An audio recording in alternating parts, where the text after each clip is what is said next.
Hello and welcome to Searching for Service, brought to you by Rotary District 5950 and 5960. I am Kelly Kirk. And I'm Joe Kirk. And I'm Chad Larson. We got all three of us today. Super fun and exciting.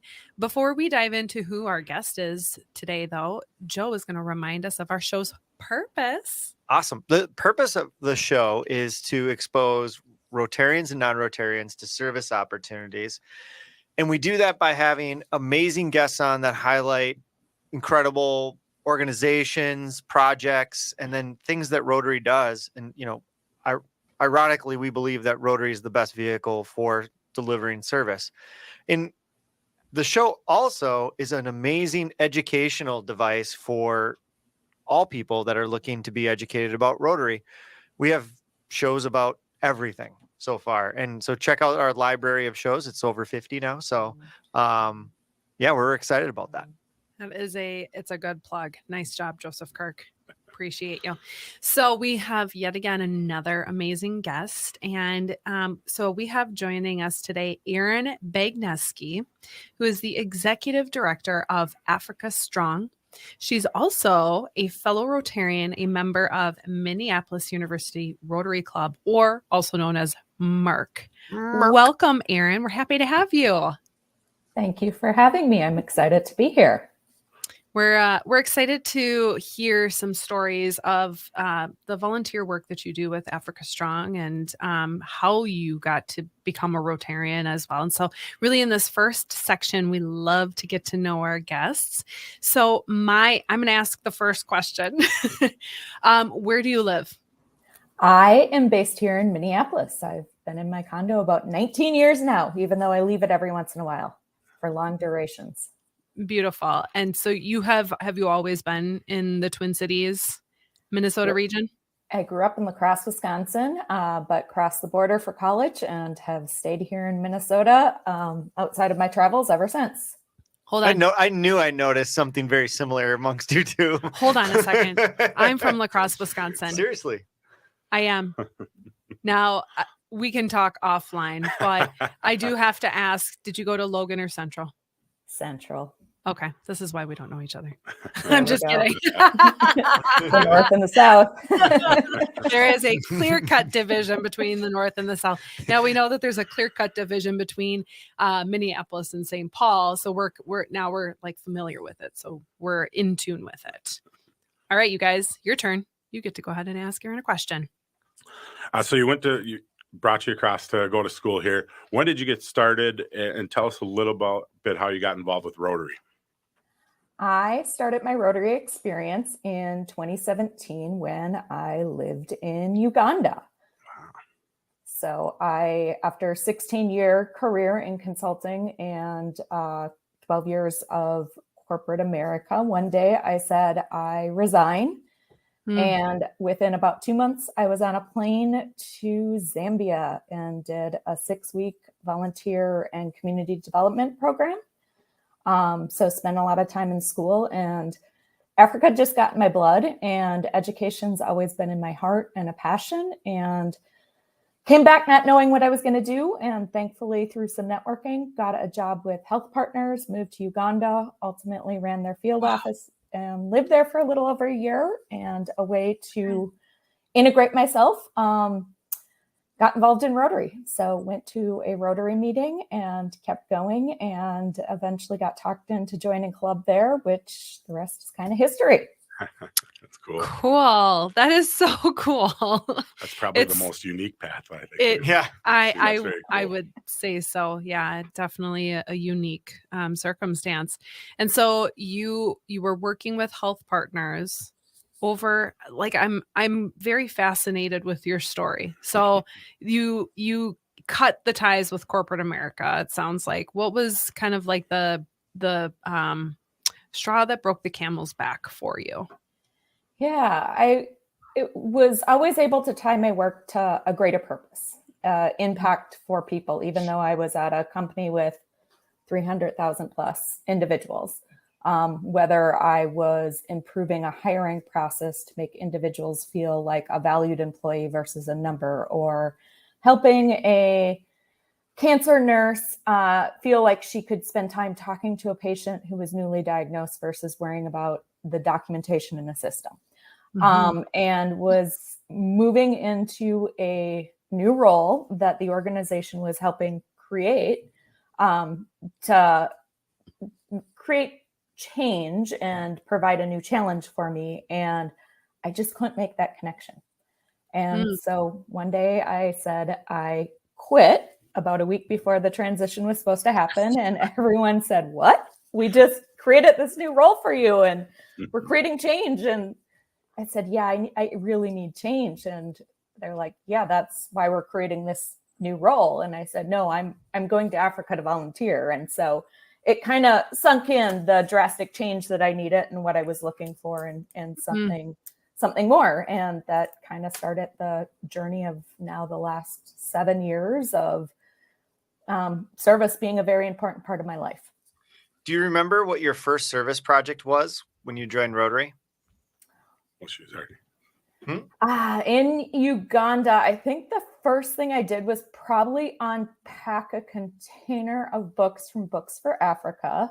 And things kind of end up going full circle because I'm now a board member at Books for Africa and working on fundraising for a container of books to go to Uganda. So yes, it kind of ironic how it all kind of went full circle there. See how good that question was, guys? You guys mocked the question. I did not mock the question. No. I thought it was good. She's volunteering. I will say though, Erin, it's very admirable for you a week out from having that transition happen, going, it's not aligning with my values, my core values, the very essence of who I am. And so for that reason, bye. Take note, corporate America. Yeah, it may start to happen a little, and all too often you just find people who kind of continue down the path thinking that, something could potentially change, or they may be able to get a little bit of spark from it. But, you just decided, I'm not going to even take the risk. or took the big risk. Yes. Yeah. That was the big risk. Yeah, that's very true. Yeah. What when you first volunteered over there, when you went, what was it? Was it healthcare related? Because what was the first trip that you took over there before you became a vegetarian? Yeah. First thing I did, it was about 6 weeks after I ended my job at United, and I was in Livingston, Zambia, and doing a teaching and community development volunteer program. And so was in a community school, which is run by teachers that maybe get paid $10 a month. And so the teacher really is never in the classroom.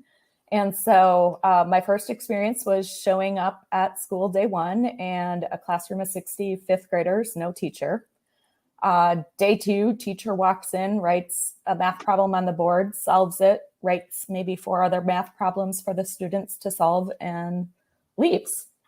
And I had students asking me for help and showing me the answer. And eventually I was telling them if it was the right answer. And so of course, then the neighbor starts copying down the right answer and coming up to me. And I'm like, well, how did you get that answer? Let's sit down and talk through it. Let's show me your work and how you got there. And at this point, the teacher returns and accuses me of helping the students cheat.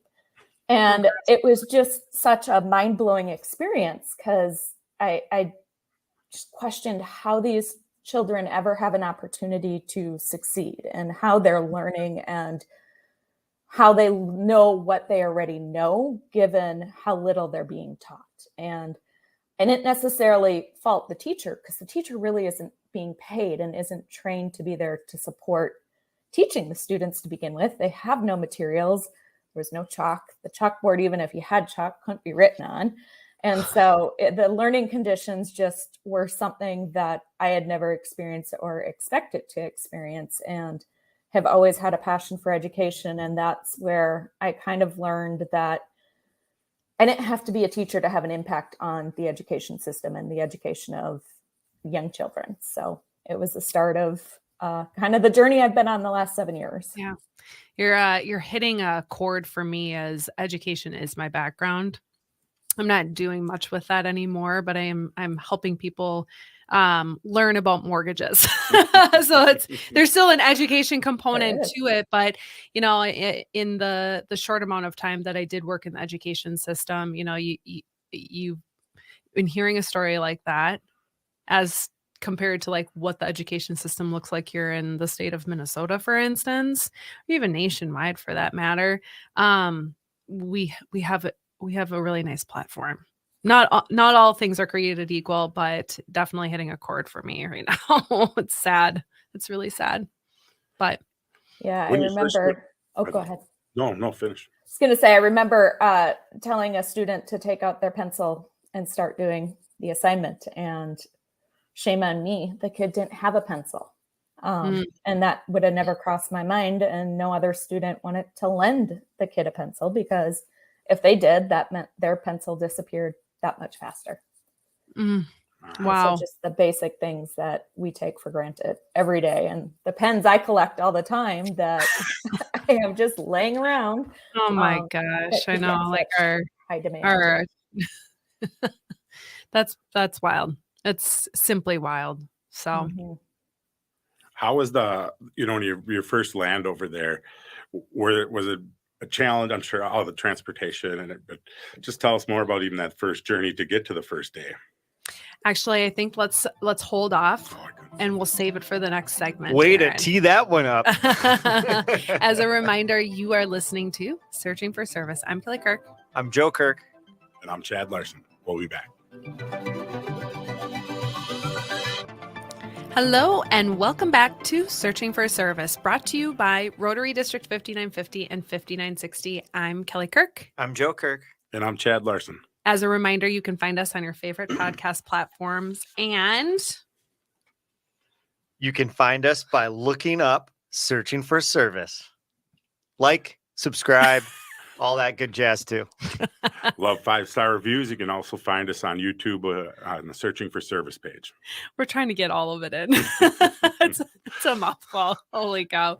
If you are tuning in for the first time, we have Erin Bagniewski on here as our special guest. She's the executive director of Africa Strong and also a fellow Rotarian over at MERC, which stands for Minneapolis University Rotary Club.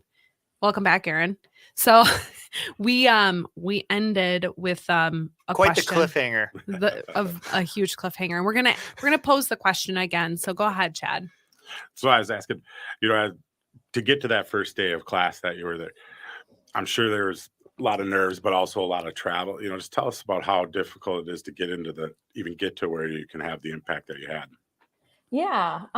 First time going to Zambia, it was through an organization. And so I had someone meet me at the airport, and they were there with a sign, and we lived in a shared community house. And so had drivers taking us places, and essentially chaperones living with us. So it was very well organized and had a support system around. So that was actually easier than when I lived in Uganda. Arriving in Uganda for the first time, I traveled with the director from the program here in the US. But then once she traveled back, I was on my own and living in a country without a car, within walking distance to work, but not really to the central market to buy food. There were a few places near me that I could buy from little markets, but not major grocery store or anything like that. And so learning to find a safe boda driver and communicate where English wasn't always the first language. And I did not learn the local language because there were too many, and everyone kind of moved around. So you never knew if I was going to be speaking the right local language. And so living in Uganda and getting around was definitely a lot harder without a car than organized transportation in Zambia. It's so fascinating, just like hearing of, okay, I've made this trip, right? But those finite details often play a really vital part in how that trip can, go. whether it's smoothly or not smoothly. My longest flight took 50 hours, and 24 hours in, I was still in New York. Wow. Thank you, COVID testing. 50 hours. Yes. Oh, good. Yeah. Yeah. It's just a walk in the park. Yeah. Struggle with that. Oh my God. So I do want to highlight the fact that so you're an executive director with Africa Strong. I think it'd be important for our listeners to understand first and foremost what is Africa Strong, and then your key role and how that factors in with what you're doing. Yeah, Africa Strong was founded by two individuals who volunteered in the program where I volunteered in Zambia. And so they returned, Emily and Diego, from their volunteer time in Zambia and wanted to continue giving back. So it was founded in 2016 as a way to continue to support education in Zambia and or across Africa. And so when I returned from Uganda, the president of the Rotary Club that I had joined had taken me to his primary school where he had gone with his siblings. His dad had been the principal, his mom had taught there, and I had started fundraising to help build up the conditions of the school because it was run down. And so I reconnected with Emily and Diego and said, I have an interest in doing some fundraising. How did you start Africa Strong? Give me some guidance. And they said, let's join forces. And over the last 5 years, they said, here's Africa Strong. You can continue to drive it and grow it and build it out. And so over the last 5 years, we've been evolving and growing Africa Strong to focus on improving the quality of education across sub-Saharan Africa. Our biggest footprint is in Uganda, where we focus on empowering teachers through teacher professional development, making safe and inclusive learning environments through infrastructure projects, which go as far as safe water, sanitation, classrooms, computers, learning materials. And then the third is empowering girls to stay in school. And our biggest project there is, in the past, it's been providing reusable menstruation kits. As we move forward, we're looking at more sustainable solutions. So we're looking at creating income generating projects, one of which will be doing skill development for students to build or create and make their own reusable menstruation kits and then sell them to other schools and women in the community. It's quite impressive. Yeah. How often do you go back and forth, or is most of your work here on the fundraising side, or are you there a lot as well still? So yeah, it's a lot there as well. Was just there in May to do a needs assessment. We've mainly focused on one school and have had some successes there. Reduced teacher absenteeism from 40% to 5%. We've built bathrooms, showers, expanded dormitories, an eco-friendly kitchen. We provided home study materials while students were out of school. We provided textbooks for the primary 7 students when they came back from the longest school closure due to COVID. They were out of school for 20 months. I'm missing a few things, but through all that, with the work we've done, we've increased the enrollment at the school about 200 students and improved the learning outcomes. So this past year, each year, primary school students at primary 7 to get into secondary school have to take a primary leaving exam. And 68% of our students received top marks compared to 14%, which is the national average. And all students were in the top 2 marks, which is pretty unheard of. So we're trying to take that model now. Thank you. Trying to take that model now, and we're working with the district education officer and following his guidance on the biggest needs across the district so that we can ensure that students aren't all flocking to one school and that we're causing more problems by overcrowding one school, and that we're doing work at the different schools and addressing the biggest needs. That's wonderful. Have you found like what that ratio from like children to teacher, like is there for every like is it like 20 some children, or is it higher than that to one teacher? It's still probably around 40, maybe higher even.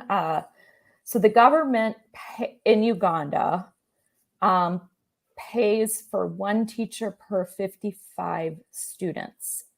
But that payment includes the head teacher and the deputy head teacher. So the ratio is actually higher. So a lot of the schools then go hire private teachers to help try to reduce, but their schooling is free. So there's not a lot of income coming into schools to pay private teachers. And so that's kind of the focus is with the income generating projects as we move forward, is to help offset that, as well as when we do infrastructure projects that they have money to help maintain the buildings after the renovations are done, so that there isn't in a 5-10 years another major overall need, it that the buildings are maintained better as they have income coming into their schools to do that work. Okay. We have just a few minutes left, and I think it'd be important to share a story. Share a story with us quick on, if you can, since going back over there and just seeing the impact, something that's been impactful for you.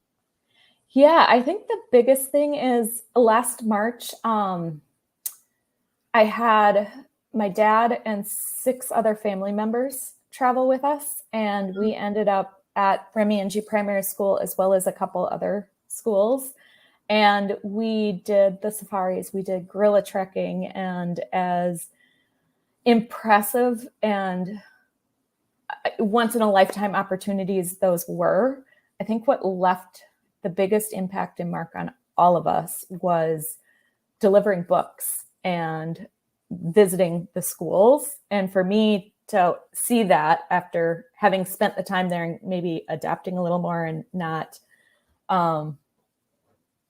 being more sensitized to it, being able to step back and see their reaction to the conditions and kids fighting over a pen and other things really left an impact on me, to be able to take that step back and remember the work that has been done and the transformation that has been made, and knowing the impact that we're having. It's the little things. Yeah, that's really incredible. And I love that you had family members come with you. So I actually have the next section or segment, I have a follow-up question to what you just shared here in this story, but that was really incredible. Thank you. I can imagine that, when you look at you in the teasers. Good job. I know.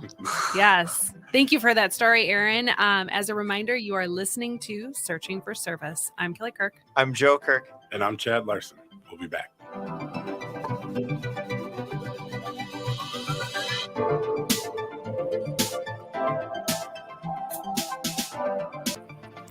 Hello and welcome back to Searching for Service, brought to you by Rotary District 5950 and 5960. I'm Kelly Kirk. And I'm Joe Kirk. And I'm Chad Larson. As a reminder, you can find us on your favorite podcast platforms, and look us up by inputting Searching for Service. It's literally right there. I know, it's called reading left or right. Group words together. Professional, aren't we, Chad? It's a struggle. I screw it up every time. I was happy you gave it to him to give it to. We didn't think about the searching part when I figured out the name Searching for Service. I know, right? And it wasn't going to be inputting for service. So yeah, my goodness. Well, if you are tuning in for the first time, we are in our third segment here for Searching for Service with special guest Erin Bagniewski. She is the executive director of Africa Strong, also a fellow Rotarian with MERC, Minneapolis University Rotary Club. Now, in that last segment, Erin, you shared, you squeezed in a story about a trip to Uganda, family members that had come with you, and the impact that had on your heart, like really pulling at your heartstrings, right? And so my question for you is coming into this next segment, because we want to talk about the successes and the challenges. My first question, I promise this will all come full circle. So now that you have had family members come with you and have active like service, right? They're doing this, community service, if you will, a little bit more than that. Are they Rotarians too now? No. No, family. I've struggled recruiting Rotarians. Okay. I have Gotcha. recruited a lot of my family around the La Crosse area to collect books from different schools, and they're going to do book drives at their organizations to donate for Books for Africa, however. Okay. Well, I mean, So the there's whole point of support. the whole point of this show is to appeal to both Rotarians and non-Rotarians. Yes. It's service is service. It doesn't really matter who you do it with. We just believe that Yep. Rotary Yeah. is the best vehicle to do it. 100%. So I promised I would bring this full circle with like asking that question, but tying Feels in with more our like a rhombus. successes and challenges. So when you were over there, how was that, having your family tied in with that service project for I'm forgetting like the name of it now, but what successes did you see out of that? And then was it easier to do it with family? Was it more challenging to do it with family? And now let's roll into the successes and challenges. There you go, full circle. A little bit. Yeah, I think generally speaking, even successes and challenges of being a volunteer, running a small nonprofit is you do rely on a lot of family and friends. And so a success to be able to have so much support with family and friends that, and I didn't mention when I lived there, 12 family and friends came to visit. So I've had about 12 family and friends to Uganda at this point. So Nice. I'd call that a success. And the first year that I got involved with Africa Strong, our donations, I think, went up 472%, I think is my quote. So I give family and friends a huge credit on that success. I think the challenge is family and friends can only go so far. And Yes. you can only continue to tap into and ask family and friends so much. And so over the last year and a half, we have not done as many projects because I have spent a lot of time trying to grow and expand the board and our network. And so Africa Strong has turned over our board in the last year. Thanks a lot to volunteermatch.org. Have found some amazing board members. And then through a lot of networking, I had gotten connected to a lot of amazing women volunteering, running nonprofits, facing a lot of the same challenges I was. And so it was just about a year ago, we met for coffee for the first time. And we are now collaborating, and our 7 of us are hosting a fundraiser on October 13th. So we are Nice. having doors open that individually none of us would have ever been able to have open. And while there's different challenges with working together when we all have day jobs and are still running our own nonprofits and involved in a lot of other service activities as individuals, and then throwing on top of that our collaboration, it's, like I said, creating opportunities that none of us would have been able to have. And it's giving us that encouragement and support and sounding board that we didn't have before. Are the group that you collaborate with, are you guys all very similar nonprofit organizations or different? And Yeah, all very similar. We range in size a little. So everything from Africa Classroom Connection, which builds classrooms in South Africa, Project Lolo, which works with education of individuals with disabilities. I know her.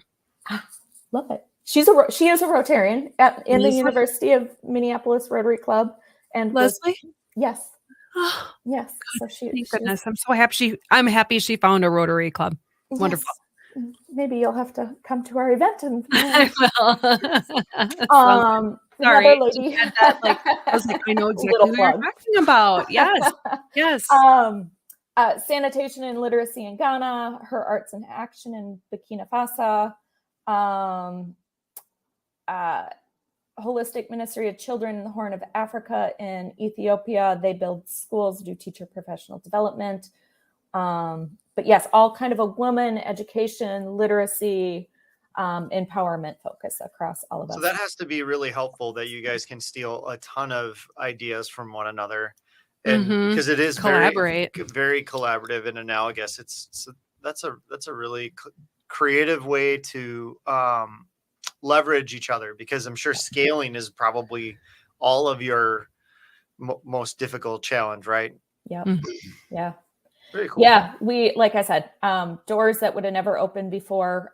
We have people who we'll see where it goes, but have said that this is unique, innovative, not something they've seen before. And so maybe not getting all the sponsorships we've won it yet, but feel like the long game sister, is there. Feel like the long game is there. We're in it for the long haul. 100%. Tell us more about the fundraiser and how people can get involved. Yeah, so the fundraiser is October 13th at the Dovetail Building in Minneapolis. It's in the Bryn Mawr neighborhood. Be from 5:30 to 8:30. It's an open house. You can find us under Her Arts in Action on social media. And again, just open house. We'll have heavy appetizers from a Tanzanian lady catering company. Have wine from a local Minnesotan wine company, and then beer from a brewery in New York that is a Burkina Faso beer. And so, and then auction items, and auction will be online. So you don't have to be at the event to bid on the auction. All that's out on the website that you can find through social media and all of that. So quick sidebar. What does it mean, heavy appetizer? It's the second time this week I've seen the term heavy appetizer. I put on a vest, I can tell you. Chicken wings. Got it. Samosas. So it could count as a meal. Okay. Light would be like chips, popcorn.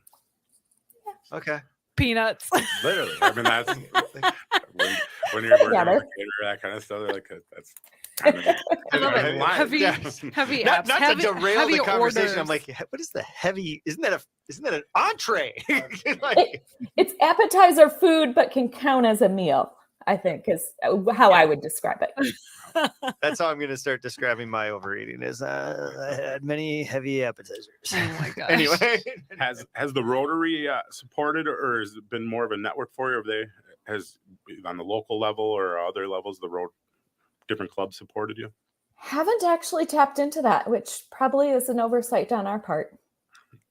Interesting. Well, you're out of an interesting platform that goes out to not only 5950 but 5960. It seems like something that is very much in line with a lot of other projects that go on. I mean, we talked a little bit offline about how Rotary does a lot of work with World Vision. We just had a ton of stuff, and it's in Uganda, is it not? Yeah.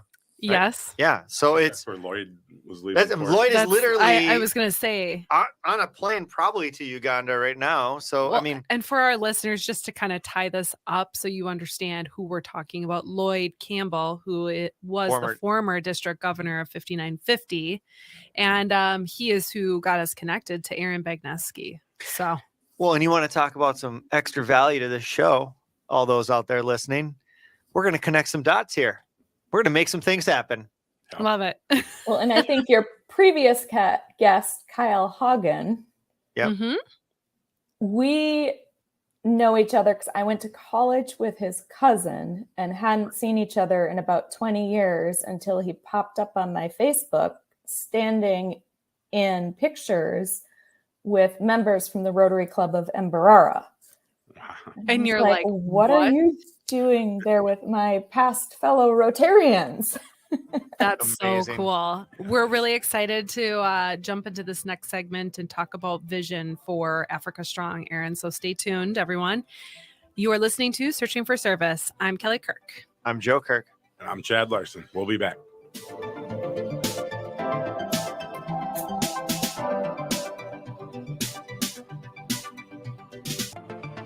Hello and welcome back to Searching for Service, brought to you by Rotary District 5950 and 5960. I am Kelly Kirk. I'm Joe Kirk. And I'm Chad Larson. As a reminder, you can find us on your favorite podcast platforms, and You can find us by looking up Searching for Service. We're also on YouTube. You can find our channel at Searching for Service. Look at that. Like, comment, share, do all that good jazz. Subscribe. 5 Subscribe. gold stars. Ring the bell. We are in our last segment here with Searching for Service with our guest, Erin Bagniewski, who's the Executive Director of Africa Strong and member of MARC. That's the Minneapolis University Rotary Club. We love to finalize everything in this last segment talking about vision for the future, vision for Africa Strong, vision for what service is going to look like for you, Erin, as well. And so I think we should start with Africa Strong. Let's start there. And then we can end on a high note with visions for your service moving forward. Yeah, I have a lot of visions for Africa Strong. My goal would to be get it, fund it, and make it my full-time job. I had gone a year without a full-time job. I was substitute teaching, driving for DoorDash, doing things to pay the bills in between contract work, and just I commend you, by the way. contract job this week. Yay. But the whole time trying to, substitute teaching, never again.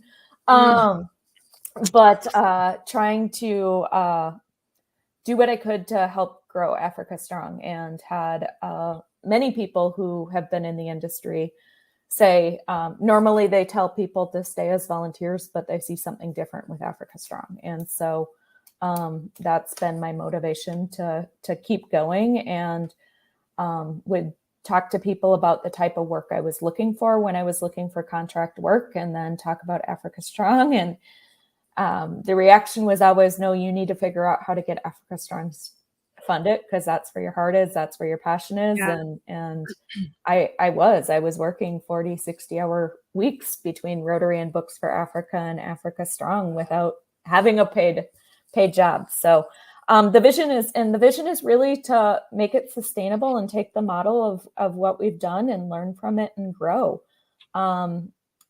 Working to expand our teacher professional development, whether that's bringing in an organization out of South Africa that we're in conversations with, but doing that through the local teacher professional or the teacher college and the university in Uganda.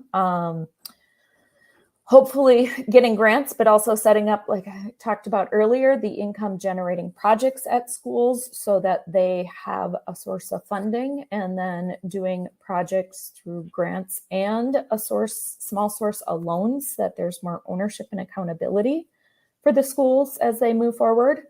And then doing work to keep girls in school. So we have a big agenda, and I sometimes bite off more than I can chew, but have started to get it done. Started to build a team around us. And I don't know, Makerere University in Uganda reached out wanting to collaborate on a grant. And so potentially opportunities and some funding there. And so do you know what the number is that you need for sustainable funding to accomplish all of those goals? Do you know the dollar amount? Over the next 5 years, probably $500,000. There you go. Hear that, universe? 500K. Huh. You can do that. Probably gone bigger. She, I'm Think actually about the like, I salary meant there and me and the projects. $758,000. $1 million. Oh, I'm sorry. You meant there is something I'm gonna go a little woo-woo here, but magical about putting that stuff out into the universe, and especially on the radio airwaves. So I mean, watch out what happens, Erin. You just never know. Erin, I mean, there's Rotary grants. There's money all over the place. It's just, How do you find it? How to Uganda's a little interesting on how they do Rotary grants. They have to control the money and everything there. So we're trying to overcome some challenges right now. Yeah. To get a grant going there, but it makes the funding a little smaller for the grants there. But yes, we're trying to do some Rotary grants to help a little there as well. But just ask the question, what needs to be true? Yes. But again, so challenges, but we're always ready for an uphill battle. So that's right. Yes. That's so cool. I know you mentioned the social media site. Do you have a website too? Yes. africastrong.org. Clever. I was going to say most nonprofits end with .org. Yeah, makes it easier. And for the fundraiser, I just want to make sure I'll post this all in the description when we upload it. But is the fundraising info on there, or they need to go to the social media page? I can email you the direct link. And I'll put it all on and for anybody that's listening, you'll be able to find it on the show page, all the information and links. So if you're interested in supporting, whether you can make it or not, the information will be there. How can people get involved? Through the my email is probably the best way to get involved. Otherwise, on the website there is a contact us. We are always looking for volunteers, whether it's project management help to social media, fundraising, grant research. We have projects galore. Have had everything from a high school student to some local individuals who are part of the Uganda diaspora community getting involved now. And so it's just fun. Some are helping us write Google Classroom training to go with the Chromebooks that we've been donating. Others are researching internet options and offline solutions to get the Google Chromebooks more usable in rural areas, and to help get them up and running, to researching where we can get fabric to ship on a container to Uganda because we can't source it and find it in Uganda. So fascinating. We have opportunities kind of all over the board and stuff that helped me immensely, that I don't need to run down, and I can focus on some of the other logistical and administrative stuff. Erin, we didn't even ask this up front, but as you were growing up in our great city of La Crosse, Wisconsin, was service like always a part of who you were innately? Were you doing stuff around the La Crosse area or in that tri-metro area? Some, and I think as much just my parents and how they raised us. My dad does a lot of volunteering around the community now. My mom gets involved in a lot of organizations and gives back. And so still kind of watch them as examples in what they do. Cool. And now they're watching you as an example too, going over to Uganda. And they've both been, my dad twice. It's a trip of a lifetime. That's incredible. Well, a quick La Crosse story for you. My Alan, who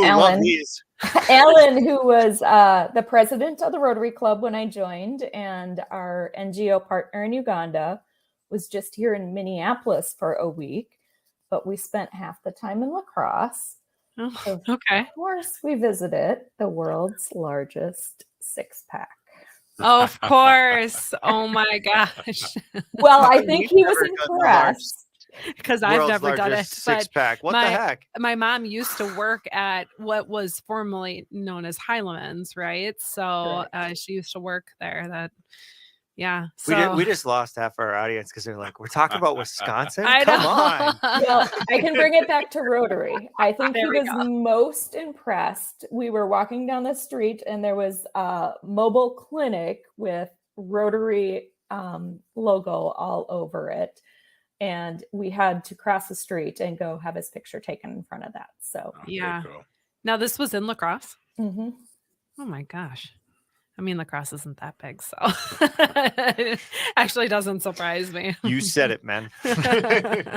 What you just kind of briefly breezed over, but I think our listeners may be interested. The Books for Africa program that you're involved with Rotary. Can you tell us? I mean, I'm sure it's collections of books, but where people can donate and a little bit Yeah. about that. Yeah, Books for In Africa. 1 minute. Books for Africa has a warehouse here in St. Paul. They take new and used books. Books should be culturally sensitive within the last 15 years. It's kind of a do and a don't. They'll take books from schools as well. You can always find their website and reach out if you have questions. But we just celebrated our 35th anniversary. And over the last 35 years have shipped almost 60 billion books to the continent of Africa. Was that a billion? Billion. Million.